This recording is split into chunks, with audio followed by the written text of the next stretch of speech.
Les côtes sénégalaises sont menacées par l'érosion marine, mais aussi par l'intervention inconsciente et néfaste de l'homme. Aujourd'hui, la mer dévore 1 mètre par an sur le continent. Et ici, à Dakar, c'est tout le pourtour de la corniche qui est concerné. La corniche commence du port jusqu'au niveau de la pointe des Almadies, avec la corniche est et la corniche ouest. Des travaux menés sur aussi bien la corniche est que la corniche ouest montrent qu'aujourd'hui, beaucoup de structures administratives, touristiques, sanitaires, etc. sont menacées. Nous commencerons par exemple, derrière la BCAO. Vous avez ici la BCAO et sur la corniche est, des effondrements réguliers. Au niveau du Cap Manuel, vous savez vous-même qu'à cause de certaines structures, le bâtiment de l'ancien palais de justice est menacé. Sur la pointe du Diop, le blocos est en train de s'effondrer pratiquement sur la base d'un recul. C'est le blocos, c'est juste au-dessus du Kandjel Diop. Sur la pointe de Fann, on est en train de mettre en place un aménagement qui permet d'accéder à la pointe. Sinon, vous voyez à peine quelques voitures peuvent passer. Je saute Mermoz en passant au niveau de la zone des Mamelles, où les scories et la falaise principale est en train de s'effondrer à une vitesse quelquefois qui va aller jusqu'à 4 mètres par an et qui présente un danger collectif et individuel pour les baigneurs et autres fréquentateurs de la plage. Des menaces qui s'étendent vers le sud et le nord du pays. Que faire alors? Agir.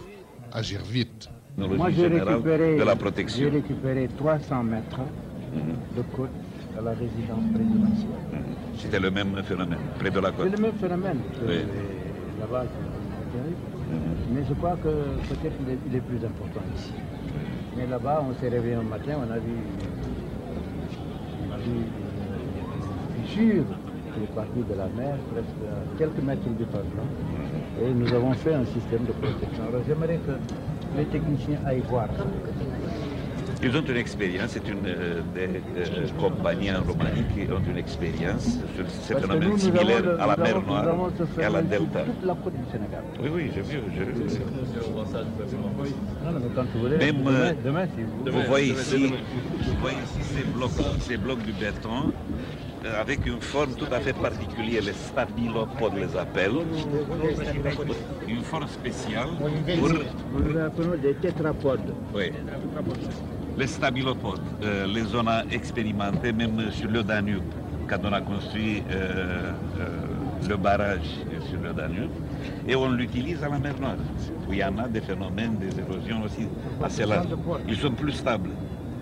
Et ça crée des... Ça coupe les marées, là, les vagues. Voilà. Face à l'ampleur des dégâts, le Sénégal a exposé la situation devant la communauté internationale et la Roumanie, experte en la matière, a aussitôt répondu. Avant tout, je tiens à remercier la République sœur de Roumanie qui, en moins d'1 an, concrétise une décision qui a été prise il n'y a pas donc très longtemps. L'accord de coopération signé avec le Sénégal dans le domaine de la préservation de l'environnement et côtier est aujourd'hui en voie d'exécution.